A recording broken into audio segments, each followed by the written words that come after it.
Morning, everybody. For those of you who don't know us, Stratix is an IT company with a focus on the medical industry, primarily medical practices, surgery centers, and hospitals. And we wanted to have an informal call today with people to discuss some interesting things that we've seen in practices during this. I don't want to call it a crazy time or a shutdown, or nobody really has a name for what it is, but for these times we're in. So we wanted to bring some of our peers together and have this talk with people who are servicing the medical community.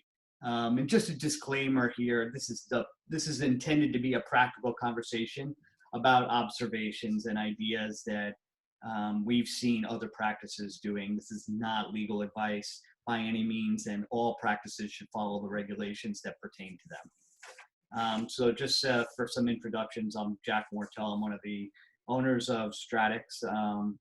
Again, Stratix services medical practices, hundreds of practices. Chris Dutra is with Stratix as well. We have David Greenfield with Progressive Practice Solutions, who is a practice consultant. And we have Tim Schmidt with Agency 511, that is a marketing company that also services medical practices. Today, we just have a simple agenda. We wanted to talk about how practices are seeing patients now. We also want to discuss telehealth and how it's working for some people. And then some basic communication skills that we think are worthwhile for practices to be thinking about, staying in touch with their clients or patients, and being proactive during this time. Maybe there's some downtime, and using that time to make sure that we get off on the right foot when things start to open up. And with that, we'll jump right into it. So David, in as far as how practices are seeing patients now, I know you're working with a bunch of practices that are maybe open a bit. Could you maybe fill us in on how often they're open? Are they open full time? Are they seeing patients? How are they seeing patients? Maybe give us a little background on that. And most of the practices that I'm working with or seeing or keeping in touch with have very limited hours. And what they've done and have been advised to do is spread out the number of days that they're open. They could be open 5 days a week, anywhere from 1 day a week to 5 days a week. These practices are open, anywhere from 4 hours a day to 10 hours a day. But within the time frame that they're opening or open, what they've done and have been encouraged to do is reduce the number of providers and number of staff in the office and spread it out over a longer period of time. To basically, why is that? Why are they doing that? To basically practice social distancing within the offices and to reduce the risk of unnecessary contact with between staff and staff, between staff and providers, and between staff and patients, and limit it. Right. So the majority. I'm sorry, Jack? Not only for themselves to practice social distancing with the patients, but also to make the patients feel comfortable. 100%, and that is incredibly key. Yeah. So there's a bunch of measures that we can talk about over the next 30 minutes to an hour in terms of what practices are implementing to keep that social distancing in place, as well as protecting the well-being of not only the providers and staff, but most importantly, the community in which they service. That's the most important part of how and why they're doing and practicing with the hours they are. Right. And so, Chris, are you seeing the same thing with patients or with clients that you're talking to with limited schedule hours, or are you seeing practices that are open every day? A little of both. I've spoken to one of our clients in particular, he's open every day. He's seeing patients every day, and he's in the Queens area. But again, like David had mentioned, he's following all these rules.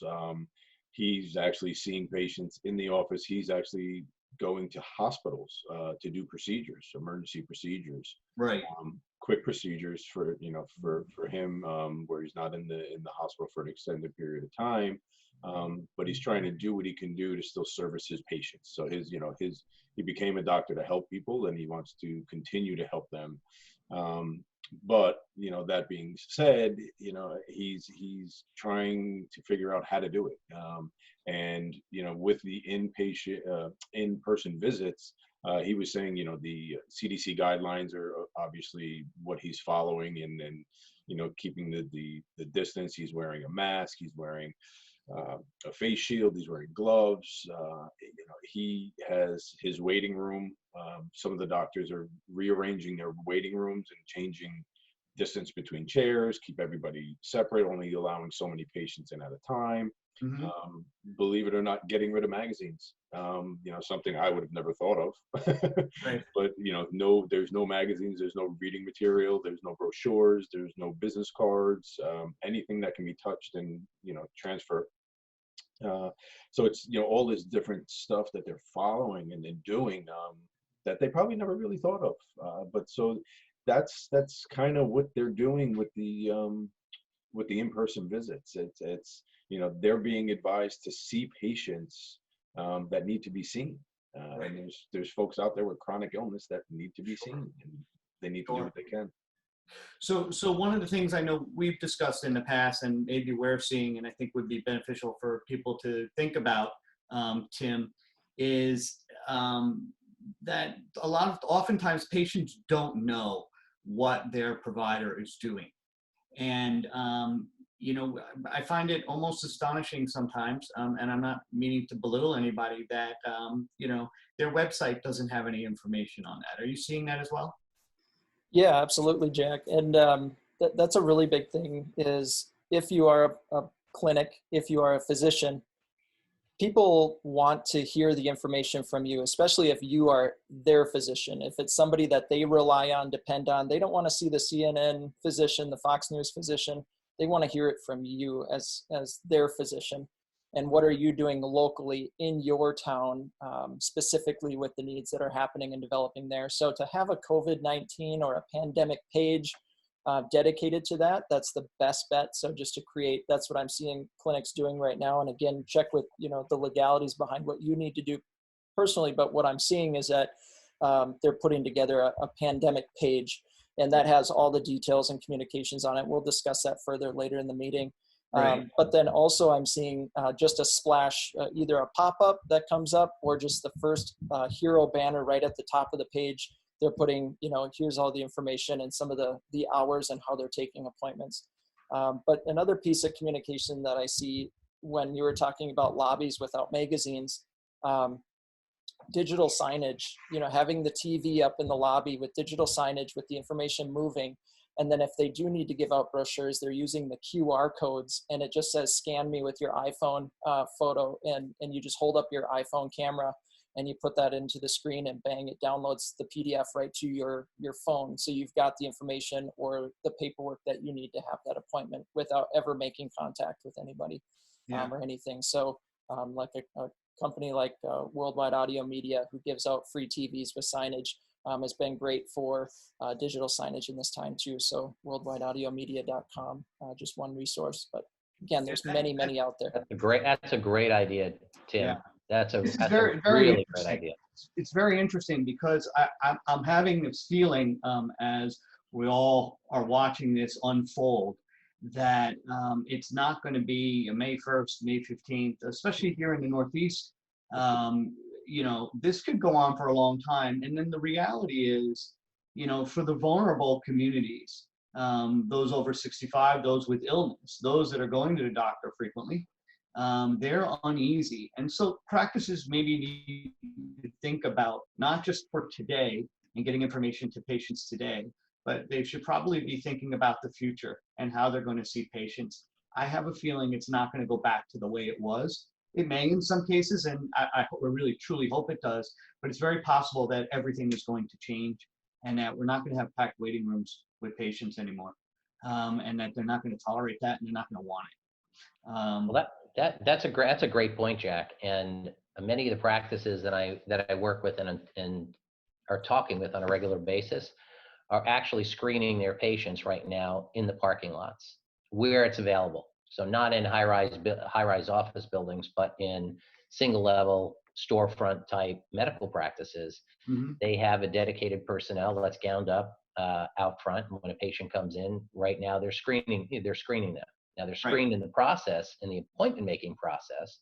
But what they're also doing is when they come in, they'll do a quick temperature check with an infrared thermometer, and then let them in when and if they meet the criteria to come in. But the other aspect of what they're doing is they're asking them to wait in their cars or wait in the parking lot. And when your exam room is available, we'll text you, come on in, and we'll take you right into the exam room. You know, it's interesting you bring that up, David. I read an article earlier this week that software companies are starting to address this within their applications. I saw a radiology management system called MedInformatics that has this now built into their software so that it will send text alerts to guide people through the workflow or the patient flow. And so the patients can wait outside the building or in their car or wherever they want to go. And I think that's great because we certainly don't want to be sitting on top of each other. I used to work in a radiology practice in Manhattan, and it was literally people shoulder to shoulder in the waiting room. It's amazing how tight it can get. Excellent. Right. And I think they're also looking out for the best interest of their employees. I mean, it's for the patient safety, and the employees are also very important in this whole game. They're the ones that are the nurses and the assistants, and the physicians are the ones in the front line. And if they're not there to help, who's gonna help the patient? And with these chronically ill patients and folks that need to get to see their doctor, the more steps we can follow to keep them protected, the better. Yeah, there's a tremendous amount of anxiety amongst employees of medical practices today. And rightfully so. And questions like, why can't I be furloughed? Why do I have to come into the office? Why can't I rotate through these, positions? So there are some practices that are really taking appropriate aggressive steps, which I completely applaud as well as recommend they continue to do, is especially now while they're anywhere from 20 to 50% of the volume that they have been doing, and that is rotating staff through. And if you rotate staff through, especially if they've qualified and are getting the PPP SBA loans, rotating staff through, you have even though they're getting paid, they stay home for a week. And if you think about it, that gives an employee 9 straight days off. So that's almost a complete quarantine period. When we go on vacation, by the end of the week, you're detached. That's it. That's exactly right. So come back in and go back into that role. Well, so that goes. This poses a very big challenge for practices. If you've got employees furloughed, you've got, and I don't want this to be a monetary discussion because I don't think any of us are experts in the money, but you've got a particular problem if they've gone on unemployment and they're making around $50,000 a year, because they're making that on unemployment now. Correct. And you have to have some flexibility as hopefully your patients start to ramp back up, because patients need to see their providers. And you can put it off for a month or two typically. And again, I'm not an expert in disease management in any specialty, but people typically can put things off. So these numbers we're seeing in practices with 20 to 30% utilization, they're going to have to increase, but the practice has to be flexible in how they ramp things back up. And they have to get the message out to their patients that they can be comfortable doing it. But the employee challenge and the supplies in the personal protective equipment is a big challenge for practices today. I'm not suggesting I have answers to this, but these are things they need to be thinking about as hopefully the light at the end of the tunnel is starting to shine. And I spoke to a few docs. A few of them are seeing patients and going home after. There's a few that have, let's call middle-aged kids, 16, 18-year-old, 20-year-old kids, and a wife and a dog, and they come home and they change in the mud room and throw their stuff into a bag, and they dump that in the washing machine and jump in the shower and scrub down and sit down and eat dinner with their kids and then their family. But there's other docs that are out there that have maybe young kids or maybe a parent or elderly parent that lives with them, and Right. they went the extreme route. And these are clients of ours. One has an RV in his driveway, refuses to go into his house, will not go in, will not put anybody else at risk. And you know, Right. he says when it's all said and done, I'll be able to hug my kids again. So their lives are being derailed a little bit. Yeah. Let's shift gears here for a second. Telehealth. Are we seeing that working in places? David? Oh, 100%. 100%. I think depending upon the specialty that we're all working with, Hmm. they've embraced it at different times. And an anecdotal example is that I was, working with a surgical practice, and the week that this really hit, 4 or 5 weeks ago, and they knew that they had to make a change, they were absolutely adamant that telehealth will not work for us. We have to see these patients in person. And then within 6 days, they were like, you need to get us up and running on telehealth immediately. This is, we could do our post-surgical follow-ups on telehealth. We can, evaluate some new patients, new patient problems that they don't have to come in for via telehealth. So yeah, it's working. And, but the bigger issue, Jack, not that it, that, not that, not the question shouldn't be, is it working? It's absolutely working. The question really should be is to what extent, and do your patients know that you have telehealth available for them, and you're letting those patients know that you're here for them via telehealth. We have an option for you, telehealth. You can utilize that. If need be, we'll decide via that telehealth visit whether we should bring you into the office to Hmm. actually physically and manually examine you. That's a real key that we all have to deal with right now. Right. And something I've seen in the past too about telehealth is that it's been a big struggle for a lot of the clinics that I do the marketing for the coding and how to code and how to bill telehealth Good point. services. And usually coding and billing was always kind of supplement and wasn't acceptable in many insurances. But now what we're seeing is those codes, those laws, those bylaws are all changing, and they're changing rapidly to assist and to help. So it's actually going to be a really positive time to onboard telehealth now to get used to the systems, and you'll be able to carry those systems into the future and probably adapt to it as more people adapt to it over the next year. Because I don't think this pandemic is going away anytime soon. We're going to see it for the next 6 to 12 months for sure, and telehealth is going to be a fantastic support for that company, and all the codes are changing. So look to experts for the codes, but I am seeing that from who I'm working with currently as well. You're 100% correct, Tim. That's exactly what's happening. Yeah. With Medicare loosening up the codes, and the big question that practices have are those codes going to stay with us? Right. And no one can answer that. But like you just said, Tim, this particular pandemic is going to stay with us for anywhere from 12 to 18 months.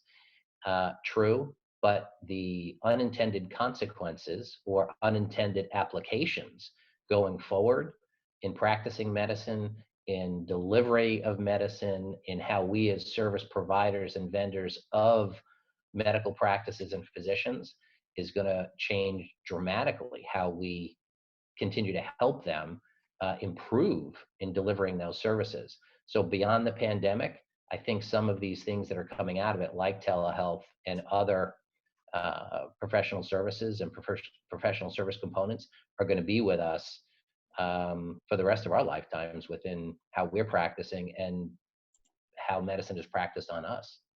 Yeah, And and in also many ways, oh, I'm sorry, go ahead, Jack. in many ways, the pandemic has probably enlightened a lot of practices as to how they could possibly integrate telehealth into their practice and their workflows. In the past, there were so many challenges with telehealth, meaning regulatory. Can you see people out of state? Can you see people in state? How do you code for the visits? What does your malpractice provider think about those visits? And these are all still very valid questions, right? There's definitely an efficacy problem with some telehealth visits and not so much on others. And again, we're not claiming to be experts on telehealth and what works and what doesn't work, but there's definitely a bigger future in telehealth for people that maybe didn't think, or doctors and practices that maybe didn't think telehealth could be a part of their solution. And I think right now they've kind of loosened the guidelines a little bit as far as that. And, I can interject on what we've seen out there, Jack, with our clients, because not all of our clients, even though they're medical practices and they weren't all set up for telehealth. Some of them didn't even realize their EMR, their EHR, the electronic medical records. The software had telehealth built into it. And they just didn't know it was there for them to use. And then the other ones out there, we fielded a lot of calls, and we've done a lot of helping our customers, friends, and colleagues, and partners, find a solution, and they didn't realize what was out there. And there's solutions out there. I'm not going to get into names of vendors, but there's solutions out there that are offering, a low barrier entry, basically free telehealth, HIPAA compliant, where, literally it would take us with someone halfway technical on the other end, 10 minutes, 15 minutes to set them up to be seeing patients. I'll give you a perfect, for instance, is we had a doctor call, young doctor. She's been in practice for about 6 years. Practice was shut down, and she wasn't seeing patients. And she was like, a friend of mine, said, you can help me get online, and, tech savvy. She's like, how do I do this? And I basically walked her through it. And within 10 minutes, she had me on the phone, seeing me virtually, so to speak, as a patient. And, it's out there. The solutions are out there. It's just, educating folks on how to get them out there. Again, it may not, the free versions may have their limitations. They may not integrate to the billing systems. They may not integrate to the EMRs, and there's double entry that needs to be done. But then again, it keeps a revenue stream alive for a doctor that's not seeing patients versus, being able to keep some revenue coming into the practice. And even Chris, beyond that, really. go ahead, David. I'm sorry, Tim. Nope. The important piggyback to that, Chris, is within this time right now during the pandemic, it's more important to actually help the doctor, or I should say the provider, train themselves in terms of utilizing some type of telehealth system, even if it's FaceTime. There's a couple out there that the government is saying, and now's a good time to practice, because the government you're not going to get pinched. That's exactly right. They're not going to hit you with these $50,000 per episode fines. We know that. Eventually, that's going to go away. We all know that. But this is a great way to train your providers, whether you work, whatever type of vendor you are, and can recommend FaceTime these folks. You can blank out your number, great, or get a second cell phone so that you can, or use it via your, an iPad address, just to train these people. And then they can go back to start, they can use a paper and pen to, take notes and then enter it into the system. Like you said, a double entry. That's great. And then as they become more comfortable with the process, you transition them, and this call isn't for that, you transition them to pick a system that is going to work best and fit within their practice lifestyle, what's going to work, and make those recommendations and help them get set up on that system. But right now, get them utilizing a telehealth system so that they can at least, like you said, keep a revenue stream alive, but more importantly, see a patient. let the patients know that the providers are there for them. That's what's really important. Let the providers know, help the providers understand to let their patients know, we're here. We're here if you need us. We're available. And that's a great segue into what I was going to say too, is just that, the feedback and response too from the patient level is that the patients are starting to get used to a telehealth service, and they're going to find one, right? Whether they're going to find one regardless, it's either going to be yours or it's going to be somebody else's, and they're going to find one. Now, they're not, in the past, they haven't been used to using a telehealth service, nor have maybe even been comfortable, but now they're going to get comfortable using it, just like you're probably watching this webinar, getting on the Zoom call. The other side to that as well is that patients, the response that I'm seeing from a few of these clinics using telehealth systems is the patient feedback on the surveys after the visit are actually really, really good. And they're saying that they feel that they got the attention, better attention than when they came into the office from the physician, that the physician was giving them eye contact. They were in front of the screen. They were undistracted. Nobody came into the room to ask them about someone else's schedule or someone else's appointment coming up. So it was very personable, and even though it was digital. So there was some very positive feedback I'm seeing with that as well. And to touch on David's point from before, where the doctors were saying, we can't do it. The telehealth will not work for us. It's not going to, my specialty, it's not going to. Everybody is on Zoom. Everybody is on social media. I mean, I was watching the numbers this morning. They were ridiculous as of how many people are actually on Facebook now and using Zoom. I mean, my 75-year-old mother, who we never thought, she still has a flip phone, and we set her up with Zoom at home, and she's initiating Zoom calls. So it's Nice. Everybody is getting used to the new way of communicating. And again, that's where I agree with you, David, 100%, that, this is not going to go away. It's going to be part of the new way of seeing patients. And, I think it's a way for a practice to almost expand itself. It is. And this dovetails nicely into keeping in touch with patients, because, the big practices, the big groups that are owned by hospitals or large ventures, they're going to have a whole communications division, a whole marketing division. They've got a social media presence, and they're able to get this message out to clients quickly. And as we touched on when we first started about your website, you do not need to redesign your whole website to have a splash page about COVID, how you're seeing patients now, and your telehealth offerings. You have to be flexible and be able to adjust it. But Tim, maybe you can touch on that. I mean, how are practices communicating with their patients? How are they going to get the message out that they are offering telehealth? Yeah, that's the biggest thing is, everyone knows how to use a Word document or even email, right? So the best thing you can do for your practice right now, if you do not have a splash page, is write one. Sit down, right now, take out a pen and paper, put it on paper, but type it out in a Word document and just email that Word document over to your web provider and say, create me a page, and I will guarantee you they will have a page up within 30 minutes. And if they don't, you call me, and I'll get it up for you. But literally, it's a copy paste and put it up on your website, put some links in your menus, and get it done. That's an absolute must for you. And then from there, then get your banner up on the homepage with your hour changes. And then go to your Google business listing, so business.google.com, and update your Google business listing, and make sure that your hours are accurate to what you're serving your community. And because photos approve right away, put Google Photos out there with all of your updates. Submit your Google Photos to your business listing, and then have all your updates on there. Your hours and changes may take a week or so to update, because Google has to approve those, and they have a message on there right now about, due to COVID and the volume, they aren't able to approve them very quickly. So photos work really, really well for uploading that piece of information. Interesting. So that's definitely something you're going to want to be proactive in right away in that opening communication with your clients, and that's where I would say to start.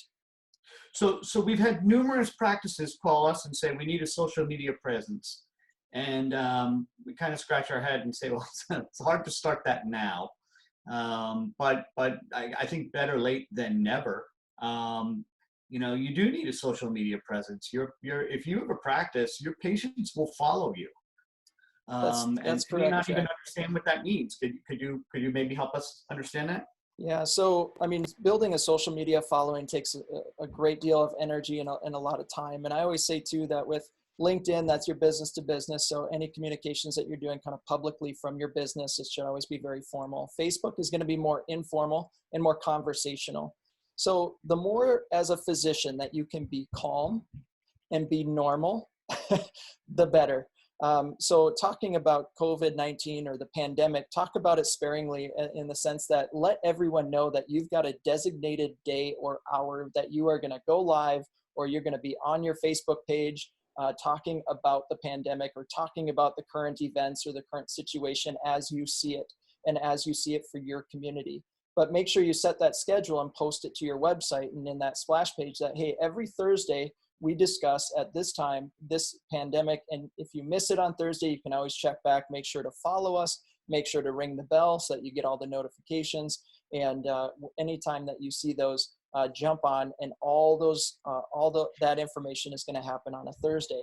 Then outside of that, you can talk about any symptoms that you're seeing people having or anything that just becomes more normal, right? So any additional information that you have about your clinic or about the community, and start to, as a hospital or as a clinic, start to highlight the heroes, the local hometown heroes. There's nothing better that you can do than to start, you're in your campaign to talk about the good that's happening, bring hope to the community, talk about the beauty that's out there, the good deeds that are happening all around you. And it doesn't have to be related to pandemic. It could just be about people smiling, or you pushing your cart through the grocery store and somebody, waved at you. Or just greeted you with a nice greeting. And yes, they were wearing a mask, and bravo, they were wearing a mask, but I know underneath that mask, they were smiling. And tell those types of stories, to people, just to bring that hope and to be that beacon of light for people on those social sites.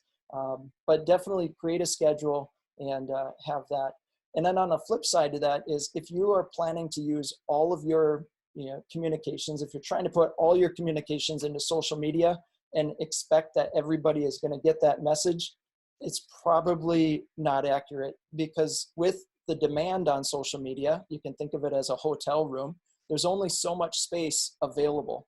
And the more people that are posting and the more content that's being consumed, your message, as soon as you post it, gets pushed down that timeline extremely fast. So have ways to highlight that information, and use and utilize direct mail and your client list. You should be able to go into your EMR, as I'm seeing other practices doing, download your patient list, put together a direct mail piece, send out those communications to all of your patients, and let them know personally by mail that that you do those Thursday morning event chats, that your communications are live on your website, and that you're following along. So make sure that you're doing a direct mail piece to follow that up with your communications, because everybody is checking their mail right now and looking at it. So mail and direct mail works. Okay. That's a great idea. That's a great point. Chris, let me ask you this question. And Tim's bringing up some modern marketing techniques that most businesses are using, and I would venture to say your practices that need to market are using things like this. For instance, aesthetics, dermatology, things like that. They're used to marketing, but your ophthalmologist maybe wasn't. Maybe your orthopedist wasn't. Internal medicine, they had a built-in demand, but now they need to start thinking, I don't have everyone's email address, right? I mean, this is very possible. How could they market to people, with what they have? Well, Tim's point was great. Old school, direct mail, send them a letter, handwritten. Tim, I know you're a big proponent of handwriting and writing a personal letter, informing your patients. Now, on the flip side, you got 3,000 patients. Right. That's a lot of letters. You can only get so many out at a time. But we did have a bunch of clients come to us and say, I need to reach out to all my clients and let them know what we're doing. We're going to send out a mass email. And we were like, yes, great idea, but don't just try and send an email out to 3,000 people and get blacklisted. Right. And from the technology world, we all know what blacklisting means. It means your URL gets put on a list and your emails start getting blocked or marked as spam. And there's a whole nother backside issue on that, and you need to fix it. But we were able to, we reached out to our clients and we're talking to them, and some of them had an interest, and we walked them right through it and said, okay, so you're on this platform, you're using this product for your spam filtering. All we need to do is contact that vendor and say, hey, you're going to be a bulk sender for a while. And we were able to get them the ability to send those emails out without having anything happen, any repercussions on their side.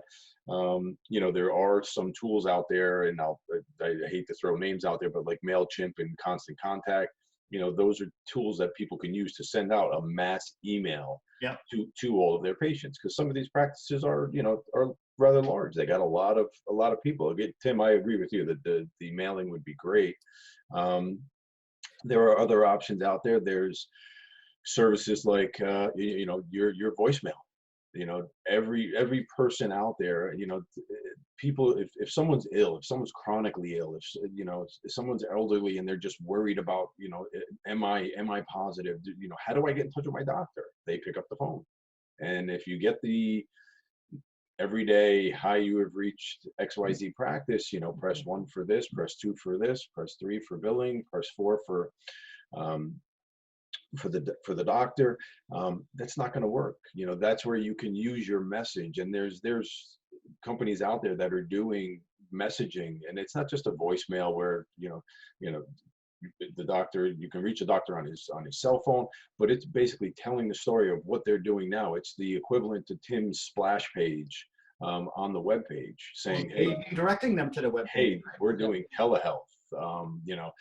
Have a message for the practice and what you're doing, what your next steps are, how you're doing telehealth. Give them a website. So there's other things they can do, besides the old school normal voicemail, where they can get messages out to people calling them, and give all the information short of the webpage. Because again, some of the community is not going to have they're not going to have computers, they're not going to have web access, they may not be able to get to that web page, but almost everybody's got a phone. And that on-hold system becomes all the more important to make sure that it's up to date too, so that you're not, providing certain promotions on your on-hold system that were pre-COVID. Right. And it sounds really, really odd that you're promoting certain things when you probably really aren't. So just make sure that you update your on-hold system and your voice over IP. And then with that as well, let's talk Jack, the people that aren't open, right? The clinics that are specialty clinics, specialty aesthetics, they're not open right now, or they're a non-surgical type practice. Well, hey, the best thing you can do right now is to keep marketing. Don't shut down your marketing. Yeah. And answer your phones. Make sure there is a live attendant that can answer the phone when they're calling in, so that they can answer questions. Keep that staff person hired and redirect those calls. You're going to want to be able to take those calls to eliminate confusion, or they will go somewhere else eventually. Let people know you're available.